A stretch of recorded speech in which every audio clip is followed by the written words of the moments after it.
budget, and that is the big story tonight. And I'm having this conversation in studio with Ken Gishinga, who is the chief economist at Mentoria Consulting. I also have Johnson Derry, who is the corporate finance manager at ABC Capital. And let's just talk about that big worry and anxiety that many Kenyans have when we are approaching budget day. The concern that, we are going to have more taxes. And I want to talk to you, Gishinga, about this. We have been having the talks about tax reforms.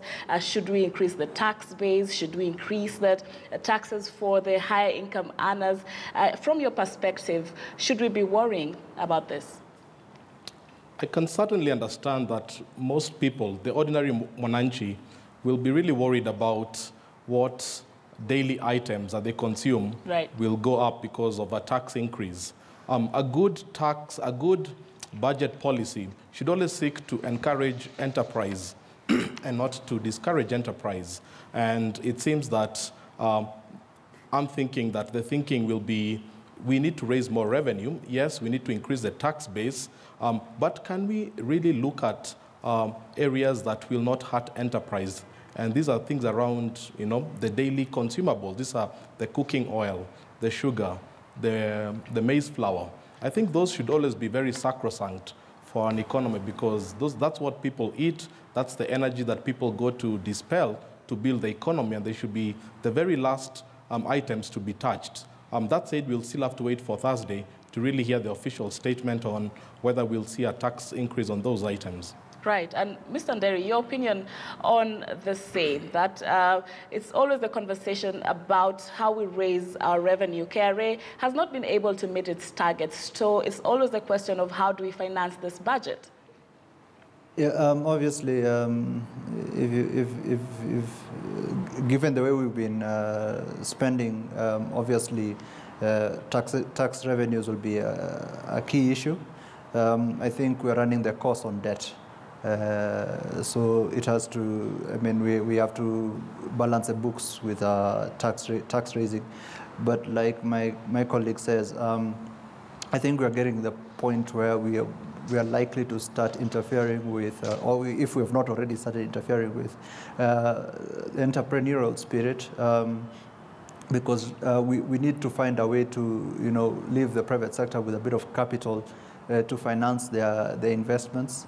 And we also need to allow these people to keep a lot of what they make, because that's what drives the entrepreneurial spirit. You need to have the incentive to invest, which is in terms of returns. And a lot of the industries that we have in Kenya, the margins are not that big, especially when you have to compete with foreign producers who probably are from lower tax regimes, or they have access to a lot of capital, and therefore they can take advantage of economies of scale or whatever the advantage they may possess against us.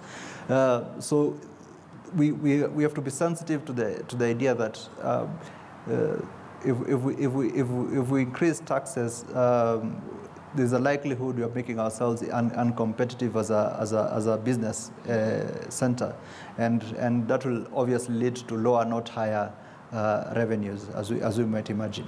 Right, and I just want to stay with you, because it would either be one of two options, that we either increase, the revenue or reduce the expenditure. Is reducing expenditure an option that Kenya has? Yeah, yes, it has. Many countries have done that, even in absolute terms. Canada, New Zealand, Estonia, even UK itself, I think. Mm-hmm.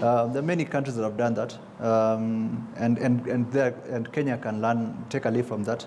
The other way to augment our revenues is obviously asset sales. The government can decide to list some of the shares it has of unlisted companies, for example, Kenya Pipeline, and in a way also help raise funding for some of these projects that they have.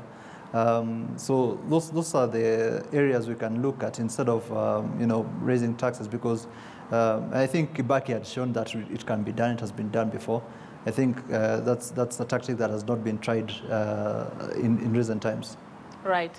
And I'll right now to bring in Mr. Gishinga just to talk about public-private partnerships and how this can help, to drive the economy, even on some of the projects that the government is embarking on.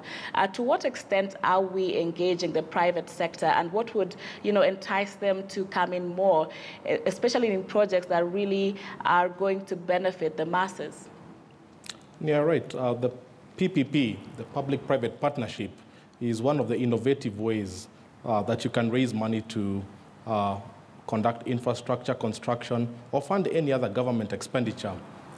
It's a way for the private sector to participate in building the economy. That said, and I've sat in some of these roundtables, sometimes there's a feeling within the private sector that doesn't quite either trust government or doesn't really trust the process in which government will put the money into. And I think that's always been one of the challenges that the private sector has. Yes, they want to participate, but the government has not always been very transparent in how the projects will be rolled out from a time perspective, from a cost perspective. And anytime the private sector gets that lack of transparency, then they always pull out. So I think the key thing is, can government try to really court these private sector players by being sort of more transparent and sort of like more committed to keeping the track, whether it's from a time perspective or whether it's from a cost perspective. Right, and I'd want to bring in Derry on the same issue, because you are from the private sector. What would, motivate, a greater participation by and inclusion by the private sector on the same? My colleague puts it very well. I think trust has been a big issue. When a program is laid down, will it be stuck to? We are, from my experience with some of the projects that we've worked with, goalposts keep shifting from time to time, and that interferes with the profitability of the project, and right. And of course the resources that are expended towards a project. And in some cases, it's not just profitability that is put at stake. Sometimes it's the bankability of the project. And you can tie in resources for too long, and you need to eat at some point. Because that's where you draw your daily bread from. So can you commit your resources, your time to a process where the government is involved? Not too many people are willing because of the reasons I've put forward earlier on. Right. And Gishinga, we have this blueprint of Vision 2030, where we want to see our economy growing by 2 digits. We are right now, and you'd tell me exactly if it's 4.8 or 5.5, but many Kenyans have always asked this question of, we are talking of an ever-growing economy here in the country, but that we are not feeling it, the masses are not feeling it. What are some of the reasons that it does not trickle down to that common mwananchi not feeling, but always just feeling a growing expenditure of life? I think you're absolutely right. Actually, we are just celebrating 10 years since the day Vision 2030 was launched back in 2008, and I believe the leadership had a meeting only last week or 2 weeks ago to really assess what has been the merits and the demerits of the program. I think it was a fantastic thing to have a blueprint that can guide the entire economic policy of the country, not just from the 5-year political cycle, but for the 20 years that it projected from then. I think from that perspective, I think it was a step forward for the country. That said, it's been, as you said, it's had various challenges. Obviously, the politics of the day always seems to interfere. Then we have issues around corruption. You see, the Vision 2030 really looks at the hardware of a country, the roads, the bridges, the airports. But I think at some times, even as a country, we really need to look at sometimes what we call the software. This is what the value system, the character, the ethics. And I think those which later on lead into corruption, I think have been the biggest barrier to the full implementation of Vision 2030. Right. And I want to get your opinion on the same, Derry. Do you feel like we are moving together as a country, towards achieving Vision 2030? Do we have everything in place with the blueprint that we already have? I think when the Vision 2030 was launched, at that point I held an opinion that we have been here before. We had the sessional paper number 10, if I'm not wrong, and that has, I don't think we achieved what we were looking to achieve. Central planning, for me, I think globally it has been shown not to work for various reasons. But central planning generally as a model of growing an economy, for me, I have not seen a lot of merits. Countries that have tried it have not, delivered on what they wanted to achieve. And one of the reasons is things change, right? Things change. Long-term planning means you commit a lot of resources in a certain direction. But markets move according to different phenomena. And that's why you've got a lot of the most developed countries or the fastest developing countries moving more towards a market-based philosophy, where the market is what dictates where you allocate resources to. Typically, such an economy will be more entrepreneurial-led than led by the Ministry of Planning, if you will. Frankly, to be honest, I'm not surprised that we are beginning to see gaps. I think one of the indicators we had was the 5,000 megawatt plan, and you can see the divergence between what was planned versus what is on the ground, and I think it has been one of the causes of dissatisfaction amongst many people. And that was spilled over to higher prices, I think, because of overcapacity that was built in thanks to the plan. So if you look at it from that perspective, I think I would suggest we relook at not just the plan itself, but the entire philosophy. Right. And Gishinga, just taking a look at some of the things that are really burdening our economy include public expenditure pressures like recurrent, expenditure, wage bill over our country. I don't know if we can talk about model economies, if this is something that, other countries also have struggled with, or whether there are best practices in this regard. Yes, looking at the numbers that you flashed earlier on, it showed a recurrent expenditure at north of 60% and development expenditure less than 40%. Obviously, that is worrying. A developing economy, the reason it's developing is it needs to have more. It needs to have more projects. So you'd expect to see a lot more emphasis on the development part, not the recurrent part. It's not a problem unique to Kenya.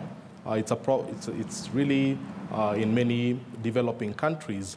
And how do you go about it? How do you change this trajectory? I think it's really the leadership really looking at really the next 5 years in terms of strategy and where do you want the country to go. And obviously we want to spend more money in building classrooms, building hospitals. That means we might have to cut back on some of the salaries on the expenditure side. I think the biggest thing has to be around productivity. Sometimes we obsess about the wage bill. We talk about the wage bill without really asking what's the productivity that's commensurate to that wage bill. If you have a big public service, but you have extremely high levels of productivity, it means the economy is always growing, and you'll really never really feel the pinch of that. But when you have low levels of productivity, which I suspect is the case in a lot of our government offices, then obviously it becomes a major hindrance to progress. Right. And Mr. Nderi, even as I get your closing remarks, you know, in this particular financial year, the estimates that we've seen, funds to energy, infrastructure, housing, research, and agriculture have been revised upwards. Are you optimistic that this will see, you know, the welfare of citizens getting better and that the economy of the country growing better, even as we get your closing remarks? So I want to pick up from where my colleague left off, right. On productivity and tying where we are allocating the funds. I did say much earlier, what ought to be driving our growth ought to be investments in factories. So some of those ideals are actually noble. So we should be focusing a lot more resources on the productive sector, you know, factories, primary agriculture, and giving them the space really to you know, put the resources to use to grow. Because ultimately, if you look at it from the government versus private sector side, you know, government gets all its, if not all its resources from the private sector, whether you're talking about borrowing or taxation. So what government needs is a really healthy private sector. So there's the idea, the choice of